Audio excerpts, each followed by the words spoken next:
Hi there, I'm Jack Van Ryn, Mayor of the Town of Coaldale. I will be giving you a council brief from our regular council meeting that was held February 3rd, 2025. And the first item that came up was delegation by appointment. And we had a presentation by former Councillor Doreen Lloyd regarding the history chart of Coaldale Main Street.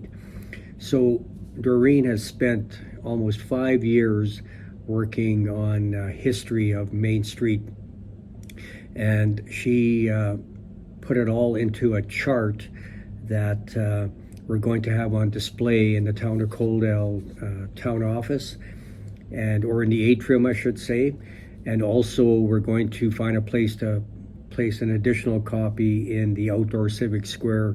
And it's very interesting to look at. It shows the history that goes back to the beginning of the Town of Coaldale. And she has over 400 entries on this chart. So you can pick any building that's currently on Main Street, and then it shows the history of that building right from the very first business that was there originally all the way up until today. And then she has over 35 historical photos on this chart as well. So we have it on display right now in the atrium. When you come in, make sure you check it out. And I'm also very happy to report that Doreen Lloyd is being presented with Citizen of the Year Award. And it's for not only this accomplishment, but for many accomplishments that she's done for the Town of Coaldale over her lifespan. I always like to think I'm Coaldale's #1 fan, but I think Doreen might bump me out of that spot because the amount of work that she's put into this history is amazing. After that, under business arising from the minutes, we had our CAO, Kaylin Hastings, present on a Alberta Community Partnership ACP grant. And these grants are designed to help improve the viability and long-term sustainability of municipalities. And Lethbridge County applied for ACP grant in collaboration with the Town of Coaldale, the Town of Colehurst, the Town of Pitcher Butte, the County of Cardston, and the Town of Nobleford. Lethbridge County received notification from the application that they have been approved. And the grant will fund a study evaluating opportunities to improve irrigation water delivery practices to enhance water supply in our region. So Councillor passed a motion that we provide continued support of the ACP application that Lethbridge County has submitted. That will improve, again, the irrigation water delivery practices to enhance water supply availability for the region. So that passed unanimously. Then, under bylaws and policies, we had our municipal clerk, Lana Anthony, provide an update on the election bylaw to council that is reflective of the recent changes that will be implemented for the next municipal election that will be held on October 20th of this year. And municipal elections are held every 4 years on the third Monday in October. The last election was held on October 18th, 2021, and had 2 people running for mayor and 13 people running for council positions. Some of the key takeaways from Lana's presentation was that all advanced voting and election day will be held at the community center. Advanced voting dates of October 9th, 11th, 14th, 18th, and voting day October the 20th. And both school divisions, Palliser Regional Schools and Holy Spirit School Division, have expressed interest in being included in our election. Therefore, school trustees will be included in our election. Excuse me, should they each receive more than 1 nomination for school trustees at the at the close of nomination day. The Sunny South Lodge has confirmed that they would be interested in having a polling station set up for election day at the lodge for residents to cast their votes. This is called an institutional voting station. And the nomination period opened January 1st, 2025, and concludes at noon on September 22nd, 2025. And a permanent electors register is a listing of those eligible to vote in Coldell. Those not listed on the register can still vote by producing ID that identifies them to a Coldell address. And the register was created from the town of Coldell's GIS that shows all the residential addresses and shared back to Elections Canada. One thing that in 2021 we had a 46% voter turnout, so that was very good, and I'm hoping that we can exceed that this year. So you can get your nomination booklet here at the town office. It's also available on the Town of Coldell website. And the one thing that we're doing this year that's mandated by the provincial government that I'm not a big fan of, but we're going to do, and that's no electronic tabulator. So all the ballots have to be counted by hand. So our municipal clerk is going to have enough staff at the close of the voting at 8 o'clock on October 20th. And she's hoping that she can get the results, unofficial results, in about 30 minutes. And the formal election day result will become official on the 4th day at noon following election day, so October 24th. So if anybody's interested in running for council, I encourage you to come and get your nomination booklet, either online or in person. It's important that we get candidates out, because even though we are doing our very best at what we do, there's always opportunity for somebody else to get their name in and get voted in, so that you can be part of the exciting times when it comes to the town of Coldell. After that, under agenda item 7.2, we had our manager of community policing, Mark Anderson, present on a police committee bylaw that council passed at our meeting this afternoon.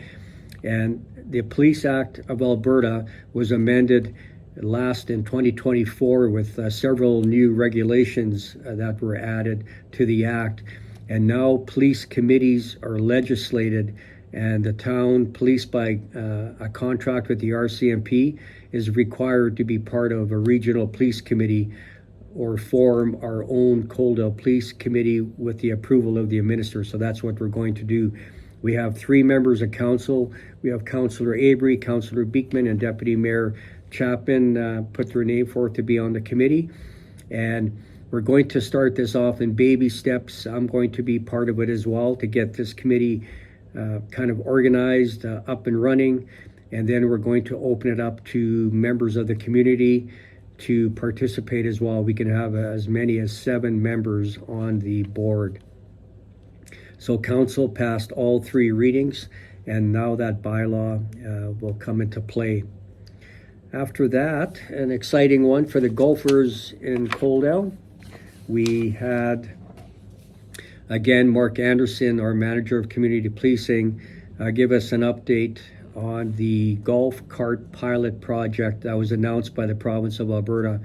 And the town of Coldell is submitting an application to register, including our golf cart bylaw that was passed at today's meeting, traffic study, and the rationale for the roadways selected.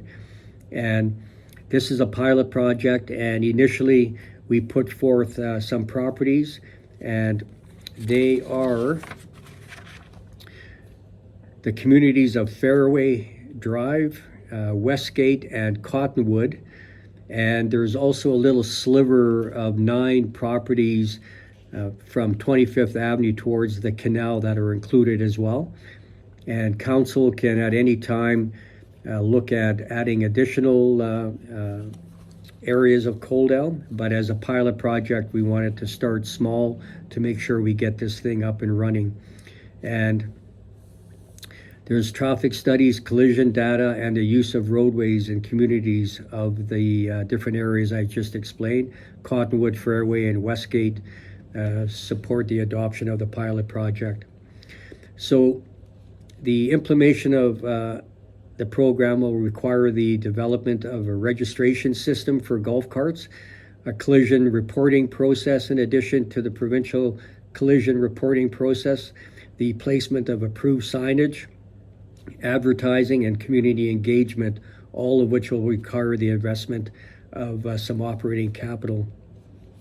So everybody has to register their golf cart. They have to come to the town office and register, and they'll get a sticker that will go on the golf cart saying that it's allowed to be on the roadways that of those developments I just explained. So all three readings of that was passed, and that bylaw will be sent off tomorrow to the provincial government.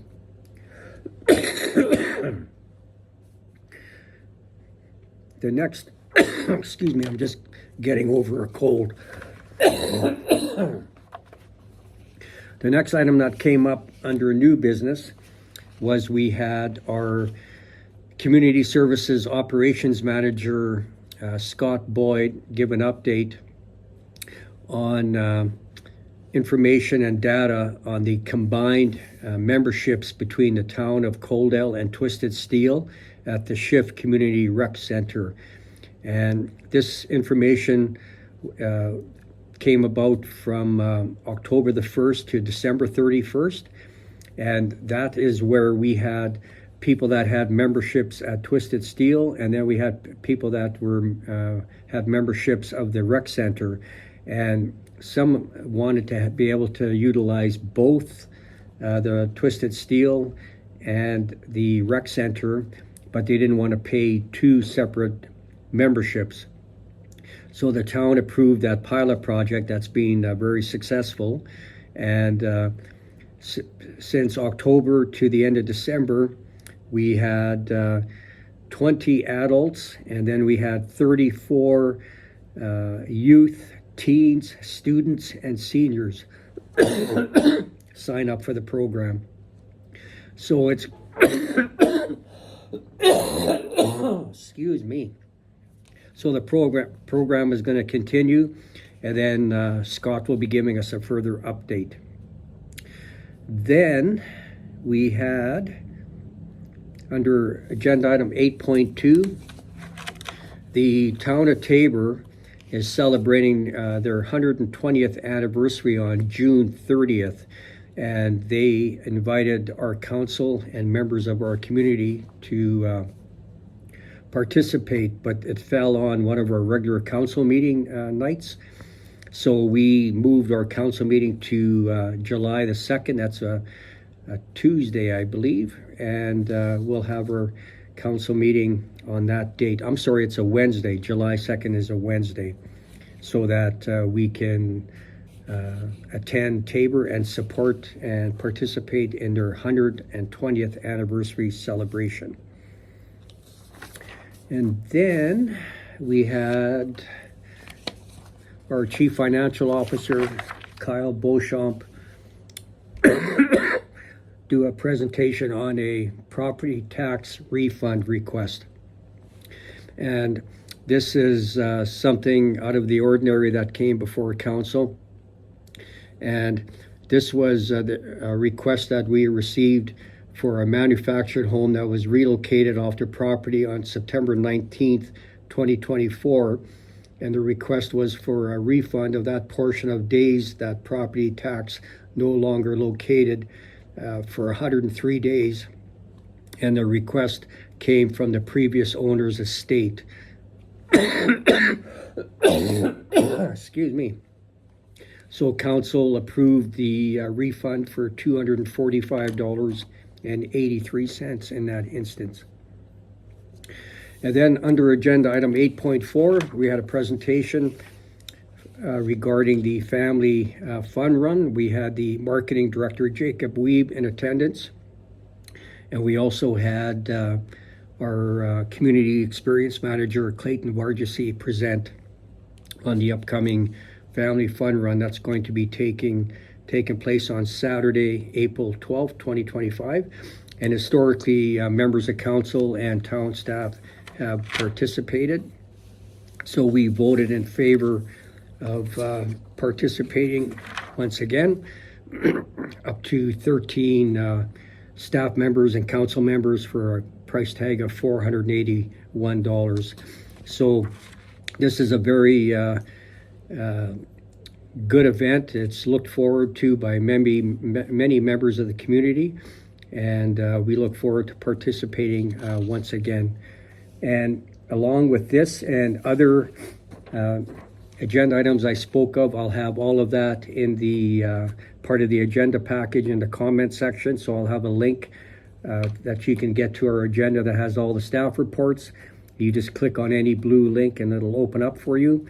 And I encourage you to go to the full agenda. You can also go to the Town of Coaldale's YouTube channel, and you can watch the entire council meeting as well. And if you have any questions that come out of any of that, feel free to reach out to me. I'll have my phone number, my email address that you can contact me. If you see me on the street, stop me and we'll have a discussion, and that goes for the rest of council as well. We're all available. So other than that, make sure that you like this post. Be great if you share it. It takes a little bit of work to put this together, but I always enjoy doing them. So other than that, have a good rest of your week, and then I'll talk to you soon. Take care. Bye-bye.